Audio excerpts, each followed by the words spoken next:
Hey guys, welcome back to Cleaning Business TV, the internet's only TV station dedicated to starting and growing your own cleaning business. I'm Ron Holt, CEO and founder of Two Maids and a Mop, and with me is David. And I'm David Luke, Vice President for Two Maids and a Mop.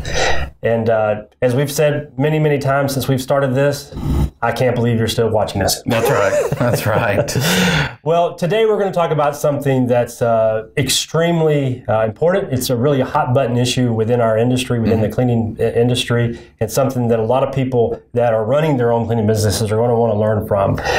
How to motivate your employees and reduce turnover in the cleaning business. And as we go on, David's going to do a lot of the talking today because David's specialty is this exact topic. And we brought him in a while back to address some of the issues we were having, and he's really worked hard to define a process for us and to improve our systems when it comes to motivating employees and reducing turnover. So before we talk about that, let's back up and talk about where we are as an industry in the cleaning business.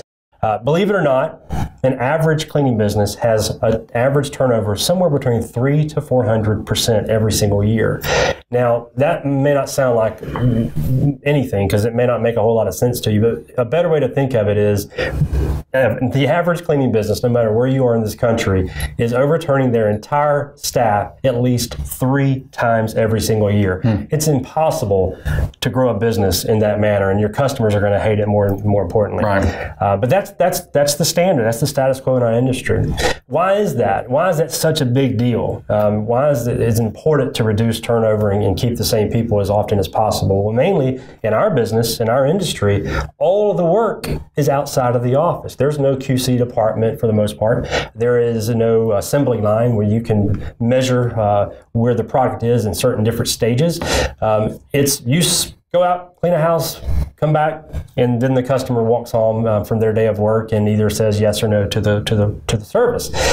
Complete recipe for disaster if you don't have proper controls with your people in place there. And you've got to have the right people, you've got to have the properly trained people, and you've got to have a great culture in place in order for that recipe to be satisfactory rather than negative. So we're going to talk about 3 steps that we have developed or 3 processes we've developed over the years. And David's going to dig into some dirt here a little bit to talk to you more about that. So David, take off. Okay. The 3 steps to motivate, train, retain the employees. The first is just having a process for hiring that employee. We have a proprietary system that we use within Two Maids and a Mop that automates our background checks, and that is extremely important. You're going to have to do background checks in the cleaning industry on every single employee. Why is that? In order to be insured and bonded, you're going to need to do background checks on that person. If that person has a history of theft, if that person has a history of, you name it, whatever felony, it's going to be impossible to get them insured and bonded. And that's going to fall back on you. So background checks is important in retaining and finding the right employees. So that's the first key step, this process that we use and that you should use in hiring the right employee. Also, it goes from how we interview and to how we screen and to all different things. Did you want to interject? Well, hiring itself is its own little business almost, because in our business, as many customers as you're going to get, it's important to also remember you're going to get a lot of candidates that are at least employee candidates that are going to come to your office as well. So there's going to be probably hundreds of people who want to work for you, and it's completely subjective to how you hire unless you have a real system in place. Correct, because for the most part, most interview systems you could think of, if you've ever actually sat in an interview or a chair, maybe the person's walked in and you thought within 5 seconds, you know what? They're dressed right, they look right, I'm going to hire them. And there's no objectivity to it. You just decide based on how they look. But that's not what we do. That's not what we found is the correct process to actually find the right employees. So we do a screening process. We do all different kind of things to make sure we're getting that person on the front end. And it's not just because of their appearance and not just because of how they present themselves initially. Our process, and I like to say this is a common process, we are slow to hire, but we are quick to fire. And you want to make sure you find that right employee. And that's the downfall in the cleaning industry. If you have customers calling you night and day and you're getting a bunch of clients left and right, Well, you just want somebody to clean that house. You want somebody to get out there and do it. So you're okay to hire anybody. Well, your 2 hands, your 2 feet, done. I'll send you out and clean. But you really need to be slow to hire and take your time, because hiring the wrong employee can backfire in your industry. So that's the first. The process used in hiring that employee. He's feeling it. I can tell. Yeah. The process used. The second is training. The most common issue we find from employees is they say, well, I wasn't trained well enough, or I haven't got enough training or adequate training. And that's a common issue we hear from employees. Well, at least until I got here. And that's how you in the old days, I just said, go. That's right. You just need a vacuum cleaner, right? Right. It's called house cleaning. You got a house, you got cleaning equipment, house cleaning. And you see dirt, get it. That's right. Yeah, but it's more complicated than that. They had to bring back the check too. That was part of it. That's right. Right. But it's actually a little more complicated than that. From how to clean without hurting your back, from how to clean effectively and not just waste time within the home. There's so many different things, and employees want to know. They want to know that you've taken the time to train them correctly, and they want to know that you're helping them make the most they can make while in the home or while cleaning. They want to know that you're on their side while in the home. So training is the second big key step to retaining those employees. And training is, it can be, in the old days, I don't know how much you guys love hearing about the history lesson of Two Maids and a Mop, but I love talking about it, so bear with me for a second.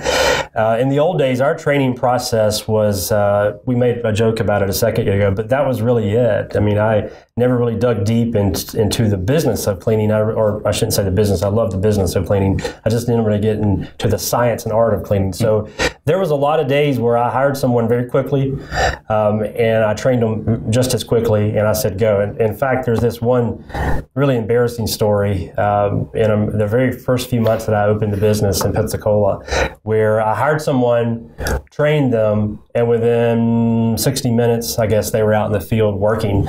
And, the customer, obviously, after the fact, just couldn't stand our service, and we learned a lot from that. But at the time, it felt right. Man, I needed that customer's check in a big way, and you will too when you're first getting started.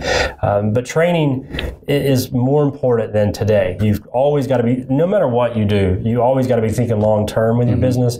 And training is probably one of the most important things, because it's so easy to just assume that person knows what they're doing, especially when it's something as generic as house cleaning. But there is a science behind what we do, and it's beyond just cleaning. It's beyond just how to clean that house. In some cases, it's how are these guys going to walk inside the door? How are they going to introduce themselves? How are they going to leave?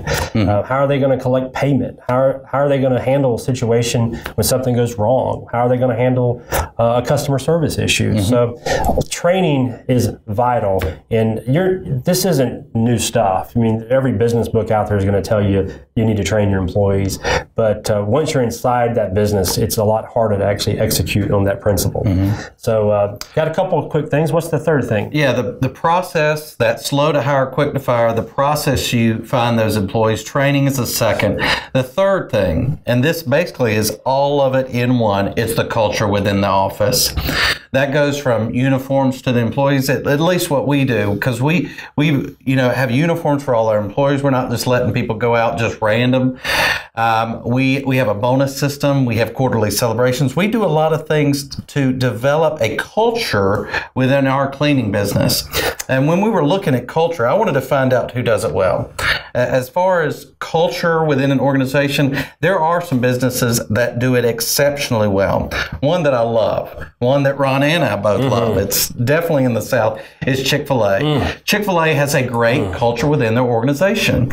And something, I don't know if you've noticed, if you actually had a Chick-fil-A sandwich, which I love, if you've had a Chick-fil-A sandwich and you talk to them, the employee, after every purchase they say, "It's my pleasure." Instead of "you're welcome," instead of "thank you," they say, "It's my pleasure." Where did they get that from? They got it from Ritz-Carlton. They researched from Ritz-Carlton to find out what are they doing to build a culture where the employees know that the customer comes first.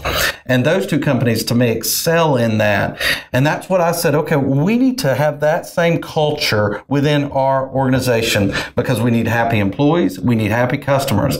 And how you do that in an organization to motivate, to retain those employees is have that built into the DNA of your business to where every employee from top to bottom knows that the customer comes first, that it is their pleasure to serve the customer and go beyond expectations to meet that customer's needs. And those two companies do that well. And so it's funny, that actually leads to the culture of the organization. When you say our focus is the customer, our focus is providing exceptional customer support, even us, even Two Maids and a Mom, our vision statement is a maid service we're talking about. That is what we're passionate about. We want to be a maid service we're talking about, and we built that into our DNA within our culture. And every person within our organization knows that. They know that that's our purpose for existence, is to be a maid service that one customer is going to tell another customer is going to tell another customer. And that motivates the employees. They know that, I do such a good job as an employee, other people are going to be talking about it. And that raises the whole atmosphere of the office, as it were. It places a lot of responsibility on the people too, because they understand that our customers understand that we want them to talk about our service in a big way, whether it's privately from one neighbor to another or online to millions of people. Sure. So every one of our employees that we hire understands this concept of the talking phenomenon we talk about all the time. So why don't we rewind and talk about the 3 basic principles to motivating your employees and reducing turnover. Number 1, hiring. Make sure you have a dedicated process to hiring. Don't just wing it. Number 2, training. Make sure you have a dedicated process of training. And also, with training, make sure you follow it every time with every employee every single day. Don't just do one style training with one person and say, oh, they got it. I'll just let them at it. I'll let them wing it. Follow the same process with every person every single time, because again, that builds to step 3, which is culture. That builds a culture where they say every employee knows this is what this company is about. This is what this company does, and they do exactly what they say they're going to do. That develops that culture within the office that then leads to keeping great employees. All right, guys, we got to run out of town and get some Chick-fil-A while we stay at the Ritz-Carlton down the road. So we'll see you next week. Good to see you.